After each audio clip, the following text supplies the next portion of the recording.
Hi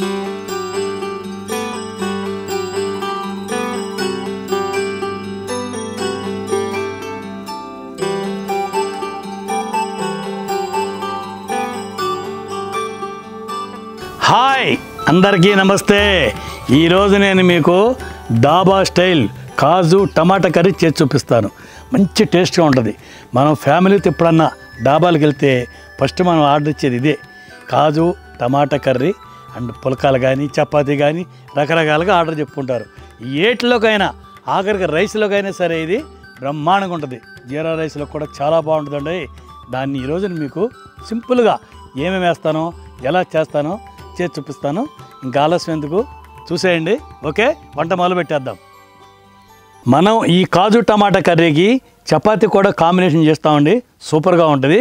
దీనికి ముందుగా మనం ఒక పేస్ట్ తయారు చేసుకోవాలి. ఆ పేస్ట్కి ఏమేమి పదార్థాలు కావాలో ఇక్కడ ఉన్నాయి చెప్తాను చూడండి. 4 ఉల్లిపాయలు, 3 టమాటాలు, ఒక 50 గ్రాములు జీడిపప్పు, ఒక 20 ఒలిసి పెట్టుకున్న వెల్లుల్లిపాయ రెబ్బలు, 2 ఇంచుల అల్లం ముక్క. ఇవండి కాజు టమాటా కర్రీకి కావాల్సిన పదార్థాలు. వీటన్నిటిని ఇప్పుడు ఉల్లిపాయలు టమాటాలు కోసుకొని పొయ్యి దగ్గరికి వెళ్ళిపోయి నూనె వేసి వీటిని దోరగా వేయించుకోవాలి.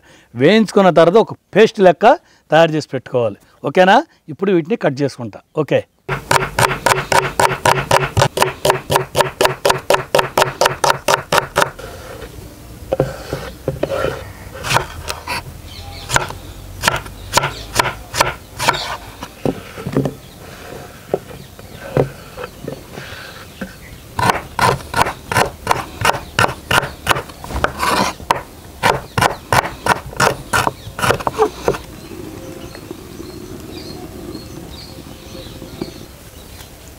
కడాయి పెట్టుకుని 2 చెంచాలు నూనె వేసుకొని ఉల్లిపాయలు వేసుకుందామండి.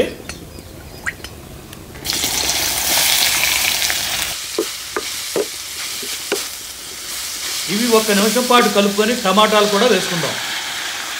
కాస్త ఉప్పు వేసుకొని 2 నిమిషాల పాటు కలుపుకుందాం. జీడిపప్పు అల్లం వెల్లుల్లి వేసుకుందాం. ఇదంతా బాగా కలుపుకొని 5 నిమిషాల పాటు మూత పెట్టేసుకుందాం.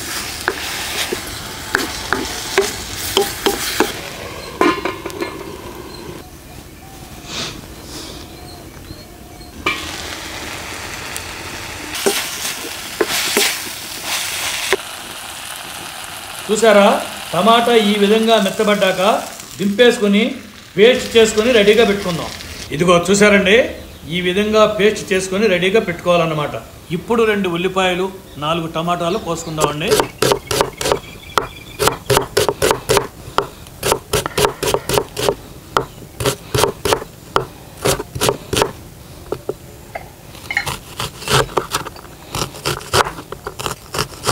ఉల్లిపాయలు ఇలా సన్నగానే కోసుకోవాలి.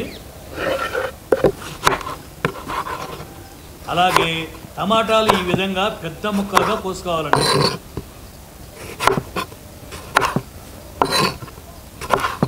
ఇవి ఇలా కోసుకున్నాక జీడిపప్పు వేయించుకొని పక్కన పెట్టేసుకుందాం. ఓకే, ఇప్పుడు మనం కొండ పెట్టుకుని 2 చెంచాల నెయ్యి 2 చెంచాల నూనె వేసుకుందాం. జీడిపప్పు కాస్తంత బ్రౌన్గా అయ్యే వరకు వేయించుకొని పక్కన పెట్టేసుకుందాం.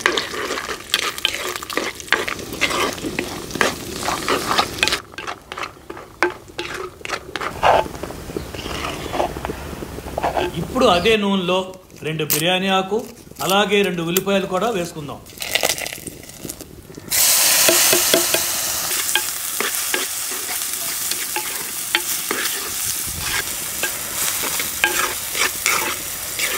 చూసారా, ఉల్లిపాయలు ఈ విధంగా వేగాక టమాటా ముక్కలు వేసుకుందాం.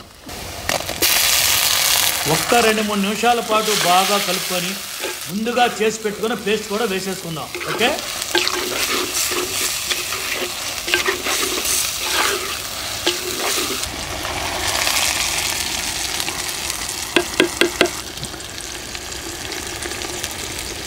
ఇప్పుడు 2 చెంచాల కారం వేసుకున్నానండి. 1/2 చెంచా పసుపు, 1 చెంచా ఉప్పు, 1 చెంచా ధనియాల పొడి. ఇదంతా బాగా కలుపుకొని మూత పెట్టి 10 నిమిషాల పాటు అలా ఉడకనిద్దాం.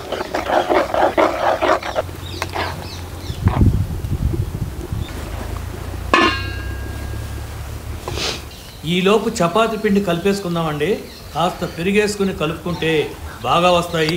అంతేకాదండి, మెత్తగా మంచి టేస్ట్గా కూడా ఉంటాయండి.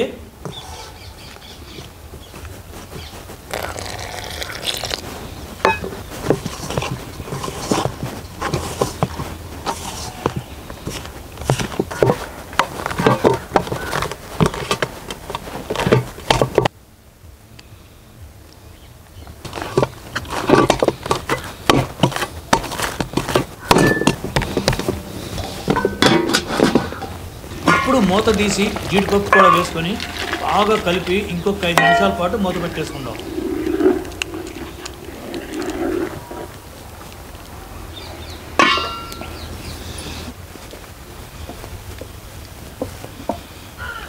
ఒక 2 చెంచాల కారం వేసుకొని బాగా కలిపి మూత పెట్టేసుకొని నూనె పైకి వచ్చే వరకు వెయిట్ చేద్దాం. ఓకే,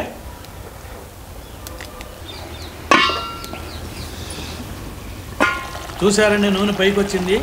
ఇప్పుడు ఒక చెంచా గరం మసాలా అలాగే కొత్తిమీర కూడా వేసుకుని ఒక్క 2 నిమిషాల పాటు ఉడకనిచ్చి దింపేసుకుందాం.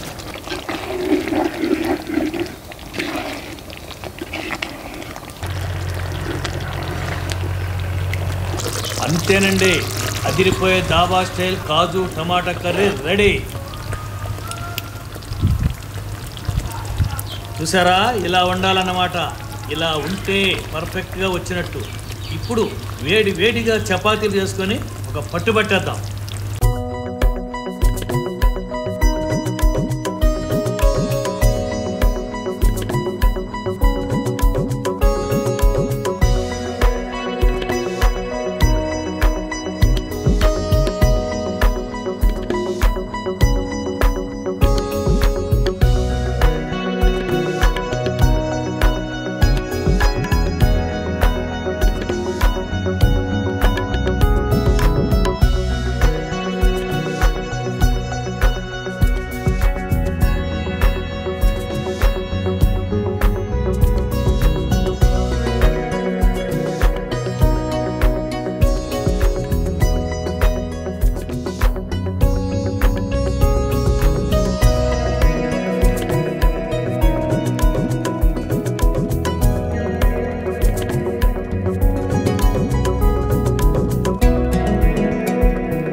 అబ్బో అబ్బాబ్బాబ్బాబ్బా, నా స్వామి రంగా, రుచి మాత్రం అదిరిపోయిందండి. బ్రహ్మాండంగా వచ్చింది, సూపర్ టేస్ట్. కూర మాత్రం చపాతీ గిల నిండా ఎక్కువ తీసుకోవాలండి.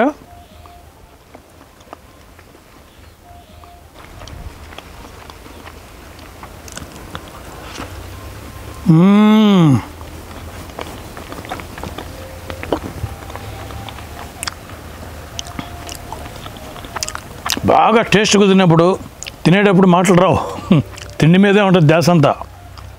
టమాటా పులుపుతో జీడిపప్పుతో నవ్వుతుంటే మంచి రుచి అండి, బ్రహ్మాండంగా వచ్చింది.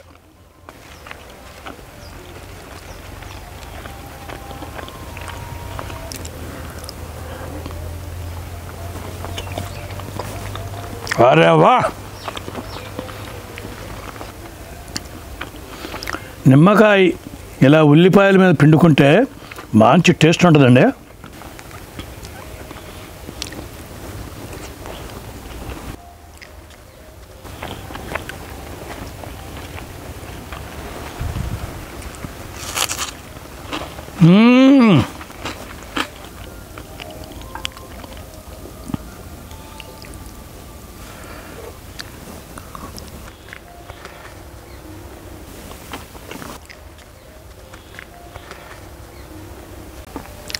ఎప్పుడైనా సరే కూర ఎక్కువగా పెట్టుకొని తింటే చాలా తృప్తిగా ఉంటుందండి.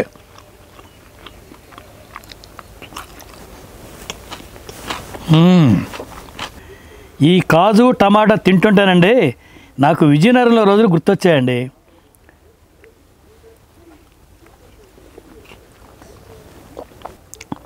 సాయంత్రం పూట చల్లగాలికి ఊరవతల ఒరిస్సా డాబా ఒకటి ఉండేదండి గజపతి నగరం రోడ్లో. మా పిల్లలు డాడీ సాయంత్రం అయింది కదా డాబాకి వెళ్దామనేవాడు. అందరం కలిసి వెళ్ళేవాళ్ళం. అక్కడ మంచాలు ఉంటాయండి, మంచాల మీద కూర్చుని చల్లగాలిని ఆస్వాదిస్తూ 10-15 పులకాలు చెప్పేవాడినండి. ఆ తర్వాత కడాయి చికెను, ఎగ్ బుర్జు, ఇలా కాజు టమాటా కర్రీ, ఈ 3 చెప్పి ఫుల్ ఎంజాయ్ చేస్తా తినేసేవాడు అండి. ఆ రోజు గుర్తొచ్చినండి ఇప్పుడు తింటుంటే నేను. చూసారండి ఎలా చేశానో ఎలా తిన్నానో. మీరు కూడా ఇలాగే చేసుకొని అందరూ తృప్తిగా తినాలని నా కోరిక. ఓకే, మా వీడియో కనుక మీకు నచ్చినట్టయితే లైక్ చేయండి, షేర్ చేయండి. మరిన్ని మంచి వీడియోల కోసం సబ్స్క్రైబ్ చేయండి. ఓకే, మంచి వంటకంతో నెక్స్ట్ వీడియోలో కలుద్దాం. Okay, bye.